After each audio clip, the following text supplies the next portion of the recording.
Bangladesh remains on the boil over violent clashes by students protesting against quota system for government jobs in the country. The government has now imposed a curfew and deployed military forces after police failed to quell days of deadly unrest that has spread throughout the country, killing at least 105 people and leaving thousands of others injured.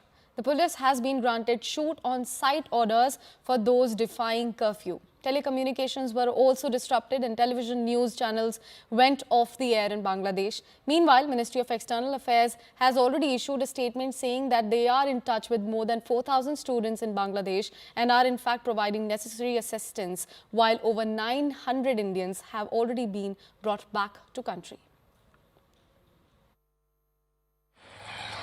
Soldiers patrolled the streets of Dhaka on Saturday as the army imposed a curfew in Bangladesh. The government wants to quell student-led protests that have become increasingly violent and deadly over recent days. Since Thursday, the country's been cut off from the world. Internet and text messaging services have been shut down. But the demonstrations have continued in spite of a ban on public gatherings. Data from hospitals there shows the clashes have killed over 100 people and injured thousands. And with the death toll climbing, the government imposed the national curfew and deployed the military. Students in the South Asian country are angry about controversial quotas for government jobs. They include setting aside 30% of those jobs for the families of those who fought for independence from Pakistan in 1971. The government had scrapped the quota system in 2018 following similar student protests. But a court reinstated it last month. The state appealed against the reinstatement and the Supreme Court suspended it, pending a hearing in August. The protests have also been fuelled by high unemployment among young people, who make up nearly a fifth of the population. TV channels reported that the curfew was eased for 2 hours on Saturday so people could shop for supplies and get chores done.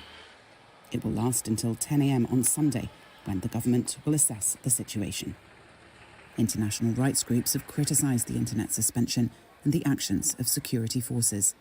The European Union has said it is deeply concerned by the violence and deaths.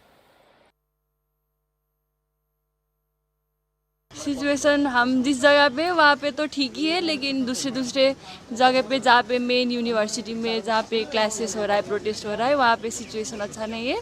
हमारे university के area में तो सब normal ही है, लेकिन फिर भी हमें रिस्क लगा तो हम आ गए. लेकिन और फिर कल रात से कर्फ्यू भी हो गया, तो अभी नहीं थर्सडे नाइट से शायद बंद हुआ था. उसके बाद कोई कांटेक्ट नहीं है, कुछ नहीं है, तो पता नहीं अभी क्या चल रहा है. डर क्या लग रहा था वहाँ पर जो हुआ? हमारे एरिया तो सेफ ही था, इतना डर नहीं था. यूनिवर्सिटी अथॉरिटीज़ भी साथ दे रहे थे और हम लोग को रहने के लिए भी वो लोग सेफ्टी प्रोवाइड करेंगे बोले थे. लेकिन हमको लगा कि पता नहीं सिचुएशन आउट ऑफ कंट्रोल हो गया तो हम वहीं पे मतलब स्टॉक हो जाएंगे, इसीलिए हम लोग कल रात को आ गए. देखिए, बांग्लादेश एक अलग देश है और सोवरेन कंट्री है. इस विषय में हमें कुछ बोलना नहीं चाहिए. वहाँ की सरकार जो है वो पूरी समर्थ है वहाँ के कंडीशन को संभालने के लिए. भारत सरकार पूरी विषय पे दृष्टि बना के रखी है. बांग्लादेश की सरकार को कुछ करना पड़ेगा. उनका अपने घर की समस्या है. जो भी वहाँ पर उत्तेजना पैदा हुई है उसको तो ठीक वही करेंगे ना, उसमें हम तो दखल नहीं दे सकते. अगर वो हमसे, हमारी सरकार से या हमारे देश से कहें कि हमें आपकी मदद की आवश्यकता है तो हम अवश्य वो मदद दें. लेकिन आज तो हम उन्हीं की जो उनके जो सुझाव हैं या उनके जो इशारे हैं, आज तो हमको उन्हीं को स्वीकार करना पड़ेगा. अगर वो समझते हैं कि आज वहाँ भारतीय लोग जो वहाँ पढ़ने गए हैं या और किसी काम से गए हैं वो वहाँ सुरक्षित नहीं हैं, तो फिर हमको उनकी बात माननी पड़ेगी ना. हम तो उनको जाके सुरक्षा नहीं दे सकते हैं.